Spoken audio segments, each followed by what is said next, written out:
My sister and mom left my 5-year-old at the zoo as a lesson, then denied everything, but zoo security cameras caught them red-handed and now they're paying the price. I'm a 34-year-old mother and I need to write this down because I can't believe what happened to my family. My husband Brock, 36M, and I have been married for 8 years. We have a son named Ford, 5M, who just started kindergarten this year. Brock works as an IT manager at a tech company and makes decent money. I work part-time as a dental hygienist at a local clinic. We live in a suburban neighborhood about 30 minutes from the city. Our house is nothing fancy, but it's comfortable for our small family. Brock and I both come from middle-class backgrounds and we've worked hard to build a stable life for Ford. My son is a bright kid who loves dinosaurs and building blocks. He's been asking for months to visit the Natural History Museum and the zoo for his upcoming 6th birthday. My mother Linda, 58F, has always been involved in our lives. She volunteers at the local animal shelter and runs a small dog grooming business from her home. She's known in our neighborhood for organizing charity drives and fundraisers. People always compliment her on how caring and generous she is with animals and children. My sister Karen, 32F, is a stay-at-home mom with 2 kids of her own, Gemma, 7F, and Luke, 4M. She's married to a successful accountant and they live in a bigger house across town. Karen has always been the favorite child. She was the one who got straight A's in school while I struggled with math. She married young to a man with good prospects while I took longer to find my path. My parents helped Karen and her husband with a down payment on their house, but when Brock and I needed help with our mortgage, they said they didn't have extra money. I've learned to accept that Karen gets different treatment, but it still stings sometimes.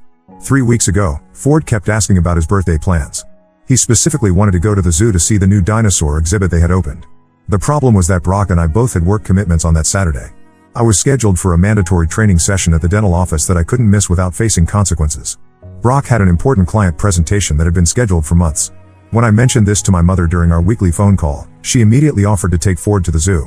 Karen was visiting that day with her kids, so she said it would be perfect timing. They could take all 3 children together and make it a fun group outing. My mother insisted it would be no trouble at all and that Ford would have a wonderful time with his cousins. I felt hesitant about the arrangement. Ford had never been on a big outing without either Brock or me present. He's generally well behaved, but he can get excited and wander off if something catches his attention. I've always been the type of parent who keeps a close eye on him in crowded places. When I expressed my concerns, my mother laughed and said I was being overprotective. She reminded me that she had successfully raised 2 daughters and that Karen was an experienced mother of 2. Karen chimed in during the conversation and said she was looking forward to taking Ford. She mentioned that she had taken her own children to the zoo several times and knew all the best spots. She also said that Ford would benefit from spending time with his cousins and learning to be more independent. Both my mother and sister kept emphasizing how much fun it would be and how Ford would remember this birthday forever. The night before the zoo trip, I packed Ford's backpack with snacks, water, and his emergency contact information. I wrote down my phone number, Brock's phone number, and our address on a piece of paper and put it in his pocket. I also made sure he knew our phone numbers by heart. Ford was incredibly excited and kept talking about seeing the dinosaurs and playing with Gemma and Luke. That Saturday morning, my mother picked up Ford at 8 a.m. She seemed cheerful and kept reassuring me that everything would be fine. Karen was already in the car with her 2 children, and they all seemed excited about the day ahead. Ford gave me a big hug and promised to tell me all about the dinosaurs when he got back. I watched them drive away and went to get ready for my training session. The training session went well and I finished around 2 p.m. I checked my phone and saw that I had missed several calls from an unknown number. When I called back, a woman identified herself as Sarah from the zoo's Lost Children department. She told me that Ford had been found alone near the reptile house about an hour ago. She said he was safe but upset, and that they needed me to come pick him up immediately. I felt my stomach drop. I asked Sarah what had happened to the adults who were supposed to be watching him. She said that Ford told them his grandmother and aunt had left him sitting on a bench and told him to wait for them. When they didn't come back after 30 minutes, other visitors noticed him crying and brought him to the security office. I immediately called my mother's phone. It went straight to voicemail. I called Karen's phone and got the same result. I called Brock and told him what had happened. He left his presentation immediately and met me at the zoo. The drive there felt like the longest 20 minutes of my life. When we arrived at the zoo, Ford was sitting in the security office with a zoo employee. He had been crying and kept asking why his grandmother and aunt had left him. The staff member, Sarah, explained that Ford had been found around 1:30 p.m. near the reptile exhibit. He told them that his grandmother had told him to sit on a bench and wait while she and his aunt went to get ice cream. When they didn't return, he started walking around looking for them and got lost. Sarah also mentioned that they had made several announcements over the zoo's public address system calling for Linda and Karen to come to the lost children area. No one had responded to these announcements. The zoo had security cameras throughout the facility, and Sarah said they could review the footage if needed to understand what had happened. Brock and I took Ford home and he seemed subdued for the rest of the day. He kept asking if he had done something wrong and why his grandmother and aunt had left him. We tried to reassure him that it wasn't his fault, but he clearly didn't understand what had happened. Later that evening, I finally got a call back from my mother. She sounded casual and unconcerned when she asked how Ford was doing. I asked her directly what had happened at the zoo. She said there must have been some kind of misunderstanding and that she and Karen had been looking for Ford everywhere. She claimed they had checked with security and been told that he had already been picked up by his parents. This didn't make sense because the zoo staff had told us that Ford was found at 1:30 p.m., and no one had responded to the announcements they made. I pointed this out to my mother, and she became defensive. She said that it was a busy day at the zoo and that children get separated from their guardians all the time. She insisted that it was just an unfortunate accident and that everyone was making too big a deal about it. When I asked to speak to Karen, my mother said she had already gone home and was busy with her own children. She suggested that we all just move on from the incident and focus on making sure Ford had enjoyed his birthday outing. This response made me more upset because it showed no acknowledgement of how serious the situation had been. The next day, I called Karen directly. She gave me a similar story about looking everywhere for Ford and being told by zoo staff that he had been picked up. However, her details didn't match what my mother had told me. Karen said they had been near the gift shop when they realized Ford was missing, while my mother had said they were at the food court. I decided to call the zoo back and speak with Sarah again. I asked her if she could provide more details about what had happened. She told me that their security footage showed my mother and Karen leaving the zoo through the main entrance at approximately 1:15 p.m. Ford was not with them at that time. The footage also showed Ford sitting alone on a bench near the reptile house starting around 1 p.m. This information directly contradicted what both my mother and Karen had told me. According to the security footage, they had left the zoo 15 minutes before Ford was even found by other visitors. There was no evidence of them looking for him or checking with security as they had claimed. I confronted my mother with this information during a phone call. She became very defensive and accused me of not trusting her. She said that the zoo security must have made a mistake and that she would never abandon her grandson. She also mentioned that she had been volunteering with children and animals for years and that her reputation in the community spoke for itself. Karen's response was similar when I called her. She said that the security footage must have been from a different day or that the zoo staff had misidentified them. She also said that I was being dramatic and that Ford was fine, so there was no reason to keep bringing up the incident. Both my mother and Karen have been avoiding my calls since then. When I do manage to reach them, they change the subject or make excuses to end the conversation quickly. Ford has been asking when he can see his grandmother and cousins again, but I don't know what to tell him. Brock thinks we should demand a full explanation and consider involving the police if necessary. He's particularly upset because he feels that our son could have been seriously hurt or kidnapped while he was alone at the zoo. I'm torn between wanting to protect my relationship with my family and making sure that Ford's safety is never compromised again. I keep thinking about what could have happened if other visitors hadn't noticed Ford crying and brought him to security. The zoo is a huge place with thousands of visitors on weekends. A 5-year-old child could easily get lost or hurt without proper supervision. The fact that my mother and Karen seem unwilling to take responsibility for what happened makes me question whether I can trust them with Ford in the future. I need advice on how to handle this situation. Should I give my mother and Karen the benefit of the doubt and accept their explanations? Or should I take Brock's advice and demand a full accounting of what happened that day? I'm struggling with the possibility that my own family members might have deliberately abandoned my son, but the evidence seems to point in that direction. Update 1 I posted 3 weeks ago about my mother and sister leaving my son at the zoo. I want to thank everyone who commented and gave me advice. A lot of people suggested that I needed to get to the bottom of what really happened that day, and I've learned some things that have made the situation much worse. After my original post, I decided to take Brock's advice and push for more information. I called the zoo again and spoke with a supervisor in their security department. I explained that there seemed to be conflicting stories about what had happened, and I asked if they could provide me with more details from their security footage. The supervisor, whose name was Mark, was very helpful. He said that incidents like this were taken seriously by the zoo, and he was willing to work with me to understand what had happened. He offered to set up a meeting where I could review the relevant security footage myself. Brock and I went to the zoo the following Tuesday to meet with Mark. He took us to a security office where they had compiled footage from several different cameras that covered the areas where Ford had been that day. What we saw was much worse than I had originally thought. The footage showed my mother, Karen, and all 3 children arriving at the zoo around 9:30 a.m. For the first few hours, everything looked normal. They visited various exhibits together, and the children appeared to be having a good time. Around 12:30 p.m., the group stopped at the food court for lunch. After lunch, the footage showed them walking toward the reptile house. At 12:55 p.m., my mother could be seen talking to Ford and pointing to a bench. Ford sat down on the bench while my mother and Karen walked away with Gemma and Luke. The camera angle made it clear that my mother was giving Ford specific instructions to stay in that spot. What happened next was the most disturbing part. Instead of returning to get Ford, the footage showed my mother and Karen taking Gemma and Luke to the gift shop. They spent about 15 minutes there, during which time Ford remained sitting on the bench as instructed. Then, at 1:15 p.m., the footage showed all 4 adults and children leaving the zoo through the main entrance. Ford was not with them. The security footage proved that my mother and Karen had deliberately left Ford at the zoo. This wasn't an accident or a misunderstanding. They had intentionally told him to wait on a bench and then left the premises without him. The timestamps on the footage made it impossible for them to claim they had been looking for him or that they had checked with security. Mark also provided me with a written report that documented the incident. The report included the exact times that Ford was found, the announcements that were made over the public address system, and the lack of response from any adults claiming to be his guardians. This report would serve as official documentation of what had happened. When I got home from the zoo, I immediately called my mother and demanded an explanation. I told her that I had seen the security footage and that I knew exactly what had happened. Instead of apologizing or showing remorse, she became angry and defensive. She accused me of spying on her and said that I was making too much of a simple mistake. I asked her to explain how leaving a 5-year-old alone at the zoo could be considered a simple mistake. She said that Ford was old enough to sit still for a few minutes and that she had planned to come back for him after taking Gemma and Luke to the gift shop. She claimed that she had lost track of time and that it was an oversight, not intentional abandonment. This explanation didn't make sense because the footage clearly showed her leaving the zoo with everyone else. I pointed this out, and she became more defensive. She said that Karen had insisted they leave and that she had assumed Karen would go back for Ford. She also said that she thought I was being overdramatic and that Ford was fine, so there was no real harm done. When I called Karen to get her side of the story, she gave me a completely different explanation. She said that my mother had told her that Ford was meeting us at the zoo entrance and that she had believed him to be with his parents already. She claimed that she had no idea Ford was still inside the zoo when they left. The fact that Karen and my mother were giving me contradictory stories made it clear that they were both lying. Neither of them was willing to take responsibility for what had happened, and both seemed more concerned with protecting themselves than with acknowledging the harm they had caused. I decided to share the security footage and the zoo's official report with other family members. I sent copies to my father and to Karen's husband, Tom.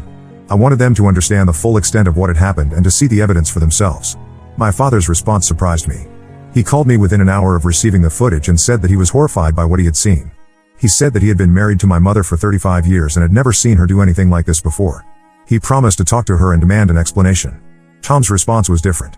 He called me 2 days later and said that he had watched the footage and spoken with Karen about it. He said that Karen had admitted to him that she had known Ford was still at the zoo when they left. She had told Tom that she thought it would be a good lesson for Ford to learn independence and that she believed zoo staff would take care of him until we arrived. This revelation made me realize that both my mother and Karen had planned to leave Ford at the zoo. This wasn't an accident or an oversight. They had made a deliberate decision to abandon a 5-year-old child in a crowded public place. The fact that they had lied to me about it afterward made their actions even worse. Tom also told me that he was reconsidering his marriage to Karen. He said that he had always known she could be selfish and manipulative, but he had never thought she would endanger a child. He said that if she was willing to abandon her own nephew, he worried about what she might do to their own children in the future. The following week, my father called me again with more information. He said that he had confronted my mother about the incident and that she had finally admitted the truth. According to him, she had been annoyed by Ford's behavior at the zoo and had decided to teach him a lesson by leaving him alone for a while. She had intended to come back for him after an hour or two, but Karen had convinced her to leave entirely. My father said that he was deeply disappointed in my mother's actions and that he was considering leaving her. He said that he couldn't understand how she could have put her own grandson in danger and then lied about it for weeks. He also said that he was worried about her judgment and whether she could be trusted with children in the future.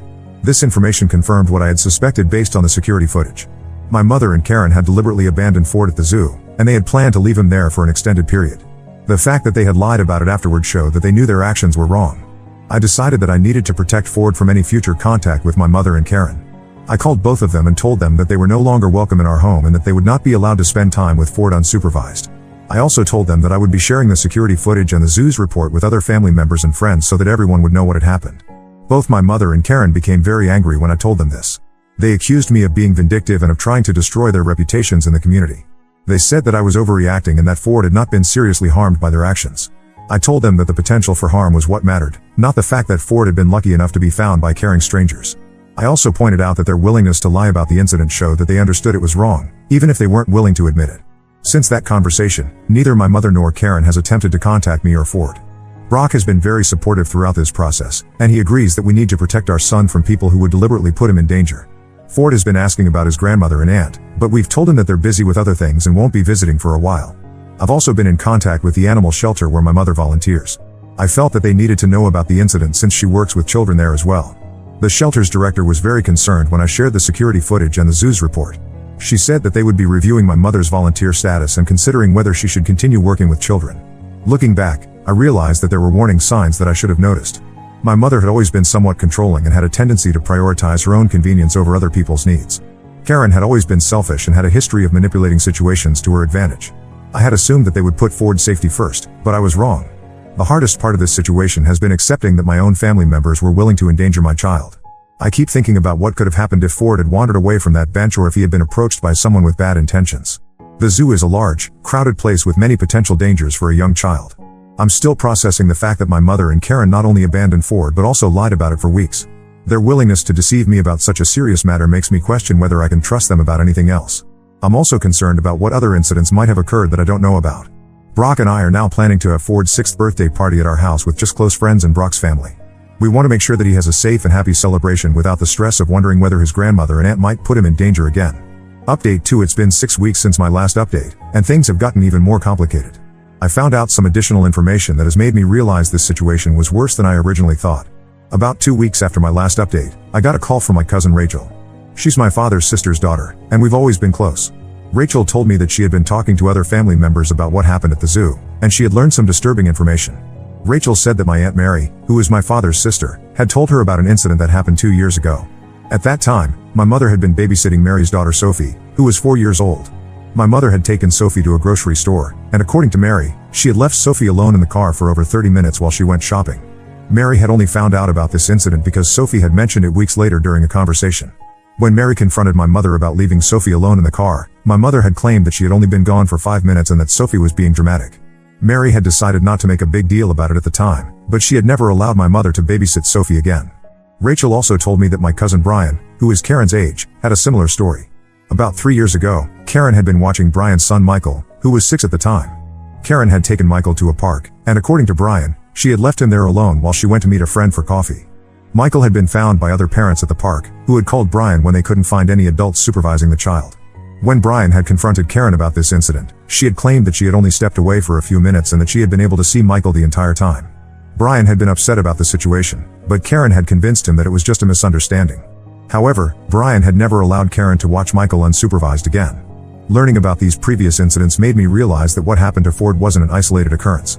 Both my mother and Karen had a pattern of leaving children unsupervised in potentially dangerous situations. The fact that they had lied about these incidents and tried to minimize their seriousness showed that they knew their behavior was wrong. I decided to call Mary and Brian directly to get more details about what had happened. Mary confirmed Rachel's story and said that she had been very upset about the incident with Sophie. She said that leaving a 4-year-old alone in a car, especially during warm weather, was incredibly dangerous. She also said that she had considered reporting the incident to Child Protective Services but had decided against it because she didn't want to cause family drama. Brian also confirmed his story about Karen leaving Michael at the park.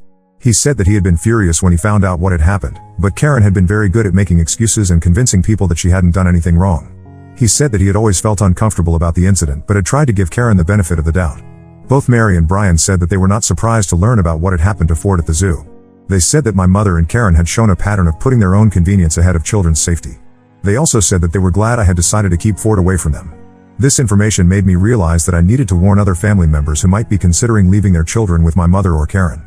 I decided to send an email to my extended family explaining what had happened at the zoo and sharing the information about the previous incidents. The response to my email was mixed. Some family members were supportive and said that they were glad I had shared the information. Others accused me of trying to destroy my mother's and Karen's reputations and said that I was being vindictive. A few family members said that they didn't want to get involved in family drama and asked me not to include them in future communications about the situation. My father's response was particularly difficult. He called me after receiving the email and said that he was upset about the additional information I had shared. He said that he had been trying to work things out with my mother and that my email had made the situation more complicated. He also said that he felt like I was airing the family's dirty laundry and that some things should be kept private. I told my father that I felt other family members had a right to know about the pattern of behavior that my mother and Karen had shown. I explained that children's safety was more important than family privacy, and that I wouldn't be able to live with myself if another child was endangered because I had kept quiet about what I knew. My father said that he understood my concerns but that he wished I had talked to him before sending the email. He said that he was still trying to decide what to do about his marriage to my mother, and that my email had put additional pressure on him to make a decision quickly. 2 days after I sent the email, I got a call from Karen's husband Tom. He told me that he had filed for divorce and that he was seeking primary custody of Gemma and Luke. He said that the information about Karen's previous behavior with other children had been the final straw for him. He was worried about what Karen might do to their own children if she was willing to abandon other people's children. Tom also told me that he had been documenting Karen's behavior for several months because he had been concerned about her parenting. He said that she had been increasingly neglectful of Gemma and Luke, often leaving them alone while she went out with friends. He said that the zoo incident had convinced him that Karen was not a safe person to have around children. I felt bad that Tom's marriage was ending, but I also felt like he was making the right decision to protect his children. I told him that I would be willing to provide him with copies of the security footage and the zoo's report if he needed them for his custody case. A week later, my father called me again with more news. He said that he had decided to separate from my mother and that he was moving out of their house. He said that he couldn't continue to be married to someone who would endanger children and then lie about it. He also said that he was worried about my mother's judgment and whether she was mentally competent to make decisions about other people's safety. My father told me that my mother had been having difficulty accepting that people knew about what she had done. She had been calling family members and trying to convince them that I had made up the story about the zoo incident. She had also been claiming that the security footage had been doctored and that the zoo's report was inaccurate. This behavior concerned me because it showed that my mother was still not taking responsibility for her actions. Instead of apologizing and trying to make amends, she was continuing to lie and trying to make me look like the problem. This made me feel more confident that I had made the right decision to keep Ford away from her. My father also told me that he had spoken with the director of the animal shelter where my mother volunteers. The director had decided to terminate my mother's volunteer position because she felt that someone who would abandon a child could not be trusted to work with children at the shelter. My mother had been very upset about losing her volunteer position, especially since it had been a big part of her identity in the community. At this point, I realized that the consequences of my mother's and Karen's actions were extending far beyond just their relationship with Ford. Their willingness to endanger a child and then lie about it had damaged their relationships with multiple family members and had affected their standing in the community. I also learned that Karen had been posting on social media about the situation. She had been claiming that I was a vindictive person who was trying to destroy her family because I was jealous of her success. She had also been saying that the zoo incident had been blown out of proportion and that children get lost at public places all the time. Several friends and family members had contacted me to ask about Karen's social media posts. I had provided them with copies of the security footage and the zoo's report so that they could see what had actually happened. Most people were shocked by the evidence and said that they couldn't believe Karen was still trying to defend her actions. The situation has been very stressful for Brock and me, but we both feel like we made the right decision to protect Ford. He has been asking fewer questions about his grandmother and aunt, and he seems to be adjusting to their absence from his life. We've been making sure to spend extra time with him and to create positive experiences that will help him feel secure and loved. Looking back, I wish I had paid more attention to the warning signs that other family members had tried to share with me.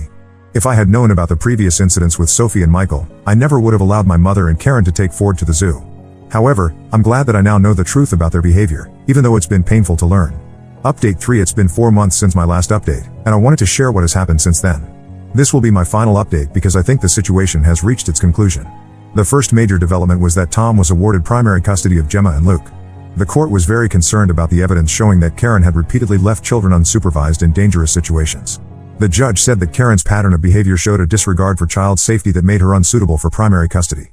Tom has been very good about keeping me informed about how the children are doing. He said that Gemma and Luke have been asking about Ford and wondering why they don't see him anymore. Tom has been honest with them about what happened at the zoo, in an age-appropriate way. He told them that their mother made some poor choices that put Ford in danger, and that's why the families aren't spending time together anymore. Karen has been allowed supervised visitation with Gemma and Luke, but she has to have a court-appointed supervisor present at all times. According to Tom, she has been angry about this arrangement and has been trying to convince the children that their father is being unfair to her. The court supervisor has had to intervene several times when Karen has tried to badmouth Tom during visits. My father followed through on his decision to separate from my mother. He moved into a small apartment across town and filed for divorce. He told me that he had tried to work things out with my mother, but she had refused to take responsibility for what she had done. She had continued to claim that everyone was overreacting and that she had done nothing wrong. According to my father, my mother had become increasingly isolated after losing her volunteer position at the animal shelter. She had been asked to step down from several other community organizations after word spread about what had happened at the zoo. My father said that she had been spending most of her time at home and had been refusing to see friends or family members. About 6 weeks ago, my father called me with concerning news. He said that he had gone to the house to pick up some of his belongings and had found my mother in a very poor state. She had not been taking care of herself properly and the house had been in disarray. He said that she had been talking to herself and making comments that didn't make sense. My father had convinced my mother to see a doctor, and she had been diagnosed with early-stage dementia. The doctor said that the condition could have been affecting her judgment and decision-making for some time. This news made my father feel guilty about leaving her, but the doctor assured him that dementia doesn't excuse dangerous behavior and that he had been right to protect himself and others. Learning about my mother's diagnosis made me feel conflicted. On one hand, it provided a possible explanation for her behavior at the zoo and her inability to take responsibility for her actions afterward. On the other hand, it didn't change the fact that she had put Ford in danger and that I needed to continue protecting him. My father asked me if I would be willing to visit my mother now that we knew about her condition. I told him that I would need to think about it. I discussed the situation with Brock, and we decided that we would not allow Ford to spend time with my mother, even with her diagnosis. We felt that her condition made her even less suitable to be around children unsupervised. However, I did decide to visit my mother one time to see how she was doing.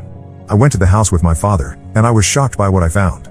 My mother seemed confused and disoriented, and she kept asking me the same questions over and over. At one point, she asked me where Ford was and why he hadn't come to visit her.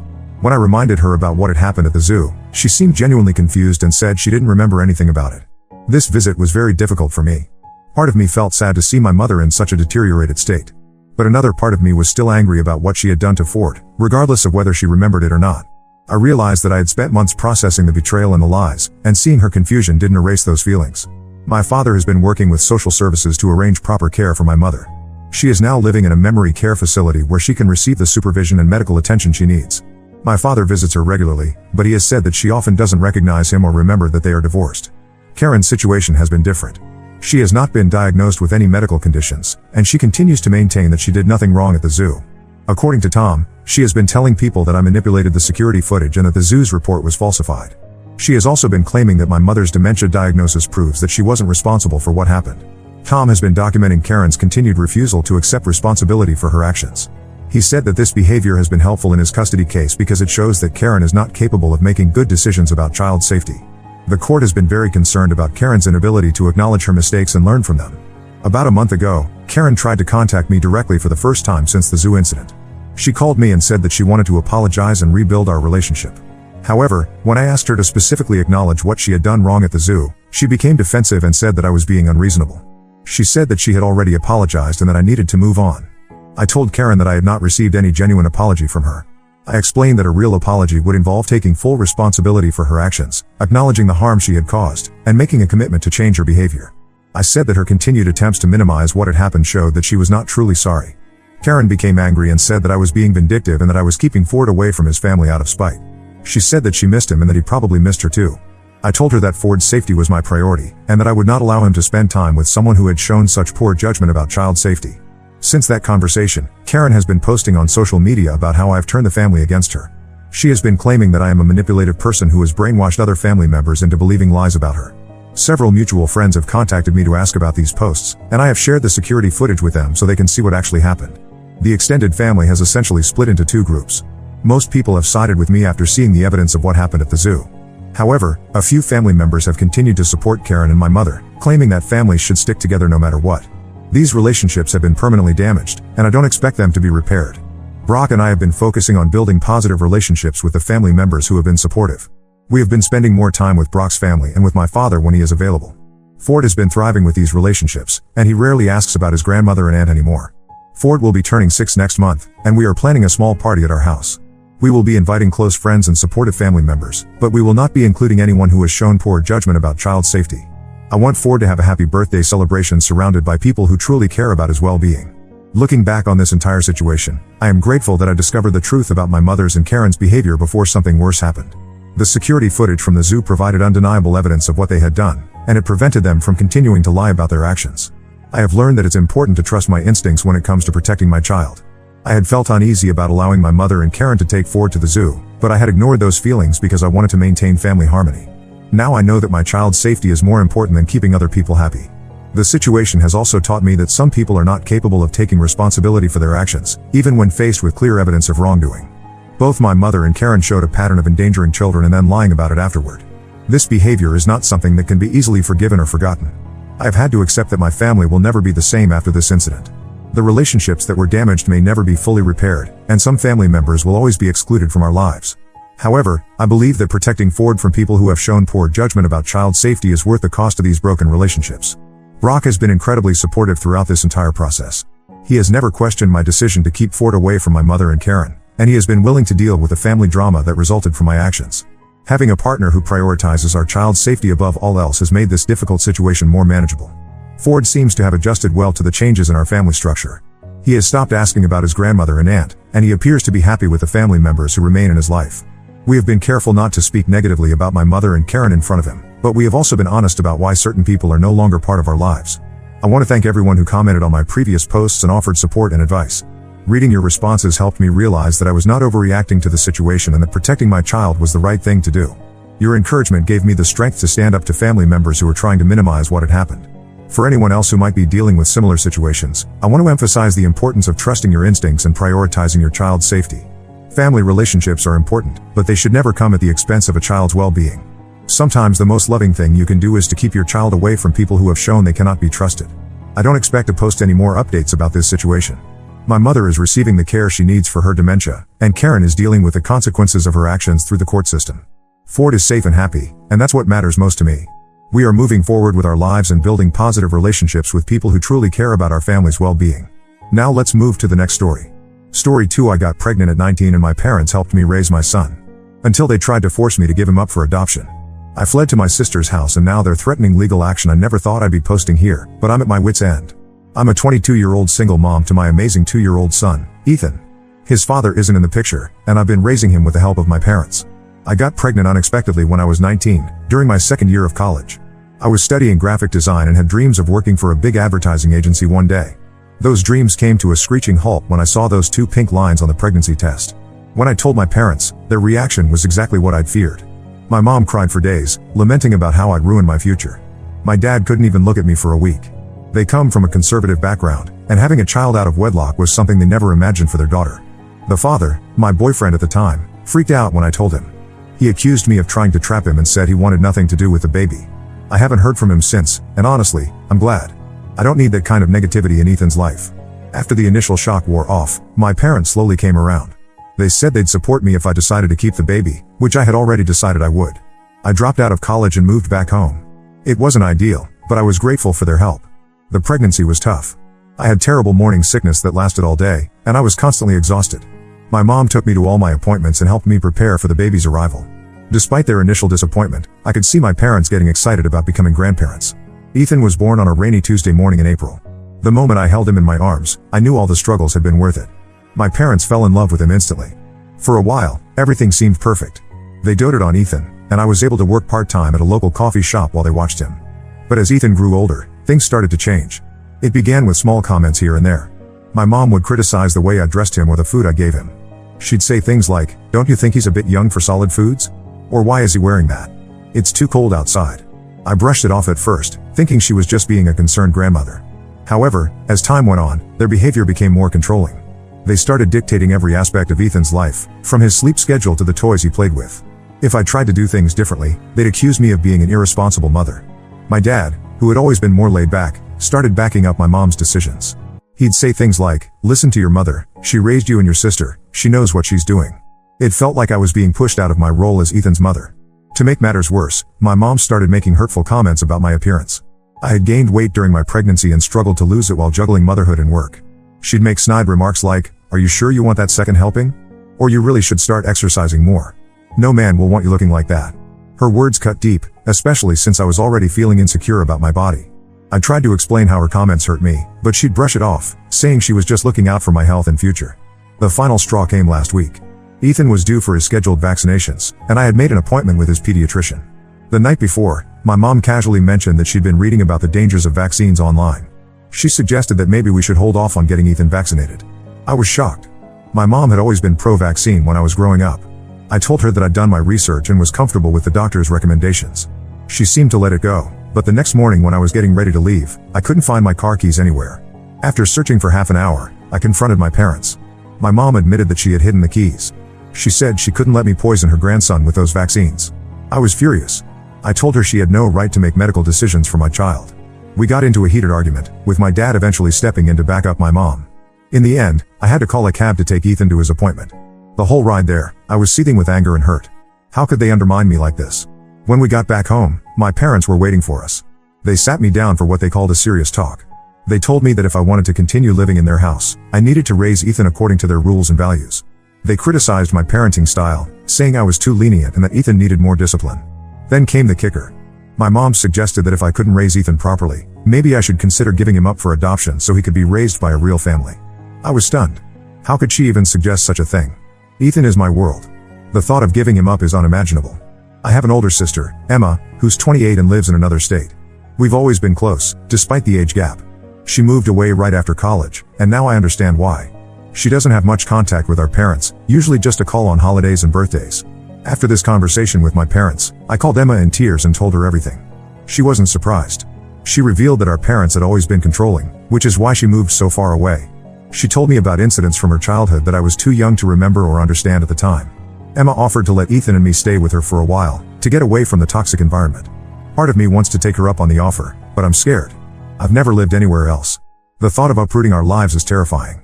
But staying here is becoming unbearable. Every day is filled with tension and criticism. I'm constantly walking on eggshells, afraid of doing something that will set my parents off. I can see how it's affecting Ethan too. He's become more withdrawn and clingy lately. I feel stuck between a rock and a hard place. On one hand, I'm grateful for my parents' help. Without them, I don't know how I would have managed these past few years. They've provided a roof over our heads and helped with childcare while I worked. The thought of losing that support is scary. On the other hand, I can't let them control my son's life or undermine my parenting. I'm worried about how this will affect Ethan in the long run. He loves his grandparents, but I don't want him growing up in such a tense environment or thinking it's okay for others to disrespect his mother. I've been trying to save money, but between diapers, food, and other necessities, there isn't much left at the end of each month. The thought of trying to support Ethan on my own is daunting. But maybe it's necessary for both our sakes. I don't know what to do. Should I take my sister up on her offer and move? Should I try to find a way to move out on my own, even though it would be a financial struggle? Or should I try to set firmer boundaries with my parents while still living here? Any advice would be appreciated. I feel like I'm drowning and I don't know how to come up for air. Update 1. It's been a few weeks since my original post, and I wanted to update you all on what's happened. First, I want to thank everyone for their supportive comments and advice. Your words gave me the courage to take action. After a lot of soul searching and several long conversations with Emma, I decided to take her up on her offer. The realization that staying with my parents wasn't healthy for me or Ethan finally outweighed my fear of change. I didn't tell my parents about my decision right away. Instead, I spent a week quietly packing our essential belongings when they weren't around. It was harder than I expected, both emotionally and logistically. Every item I packed brought back memories, both good and bad. There was the tiny onesie Ethan wore home from the hospital, now too small for him but impossible for me to part with. The photo albums my mom had meticulously put together, documenting every milestone of Ethan's life. The handmade quilt my grandmother had given me when I told her I was pregnant, one of the few family members who had been unconditionally supportive from the start. As I packed, I found myself reminiscing about the good times too. The day my dad taught Ethan how to blow bubbles in the backyard, both of them laughing uncontrollably. The times my mom would sing lullabies to Ethan, the same one she used to sing to me as a child. It made me question my decision more than once, but then I'd remember the controlling behavior, the hurtful comments, the constant criticism, and I knew I was making the right choice. While packing, I also reached out to my boss at the coffee shop. Sarah has always been understanding about my situation as a single mom. When I explained what was happening, she was incredibly supportive. She not only agreed to give me a good reference for job hunting in Emma's city but also offered to let me pick up extra shifts before I left to earn some extra money for the move. The day before we were set to leave, I finally sat my parents down to tell them about our decision. I had rehearsed what I wanted to say countless times, but when the moment came, all my carefully prepared words flew out of my head. My mom's reaction was explosive. She burst into tears, alternating between accusing me of being ungrateful and begging me not to take her grandson away. She brought up every sacrifice they had made for me, from letting me move back into helping with Ethan. It was hard not to feel guilty, but I stood my ground. My dad's reaction was quieter but no less hurtful. He said I was making a huge mistake and that I'd come crawling back when I realized how hard it was to raise a child on my own. His words stung, but they also reinforced that I was making the right choice. I told them that I loved them, but I couldn't allow them to control my life or Ethan's anymore. I explained that their behavior had been harmful and that I needed to do what was best for my son and myself. The next morning was chaos. Emma arrived early to help us move, and my parents refused to come out of their room at first. As we were loading the car, my mom came running out, sobbing and begging me not to take her grandson away. It was one of the hardest moments of my life. I hugged her, told her I loved her, and said that they were welcome to visit if they could respect my boundaries as a parent. The drive to Emma's place was long and emotional. Ethan was confused and kept asking for his grandparents. I did my best to explain that we were going on an adventure to live with Aunt Emma for a while. I tried to make it sound exciting, but my heart was breaking. Emma was incredibly supportive throughout the journey, reassuring me that I was doing the right thing and distracting Ethan with games and stories. We've been at Emma's place for a week now, and it's been a whirlwind of emotions. Ethan is slowly adjusting to the new environment. He's fascinated by Emma's cat, something we couldn't have at my parents' house because of my dad's allergies. Emma has been amazing, helping with childcare and giving me space to process everything that's happened. I've started job hunting and looking for affordable daycare options. It's overwhelming, but I already feel a sense of freedom I haven't experienced in years. Simple things like deciding what to feed Ethan for dinner without criticism or choosing his clothes without someone second-guessing me feel liberating. My parents have been calling and texting nonstop since we left. At first, it was a barrage of guilt-tripping messages and angry voicemails. Now, they seem to have calmed down a bit. I've been keeping my responses brief and polite, but firm. I've made it clear that while I'm open to rebuilding our relationship in the future, it will have to be on my terms, with respect for my role as Ethan's mother. There have been moments of doubt, especially when Ethan asks about his grandparents or when I'm lying awake at night worrying about our future. But then I'll have a moment, like yesterday when Ethan and I had an impromptu dance party in Emma's living room, where I realized that this newfound freedom is worth the struggle. I know this isn't going to be easy. I'm nervous about finding a job, about being able to support Ethan on my own, about navigating this new life. But for the first time in a long time, I feel hopeful. Thank you all again for your support and advice. It really gave me the courage to make this difficult but necessary change. Update 2. It's been about a month since my last update, and I wanted to share how things have been going. Life has been a roller coaster, but we're slowly finding our footing in our new reality. First, the good news: I found a job. It's an entry-level position at a local marketing firm. The pay isn't amazing, but it's enough to cover our basic expenses, and there's room for growth. My new boss, Lisa, seems understanding about my situation as a single mom, which is a huge relief. She's even allowed me to have a flexible schedule so I can drop off and pick up Ethan from daycare. Speaking of daycare, we finally found an affordable one that Ethan seems to enjoy.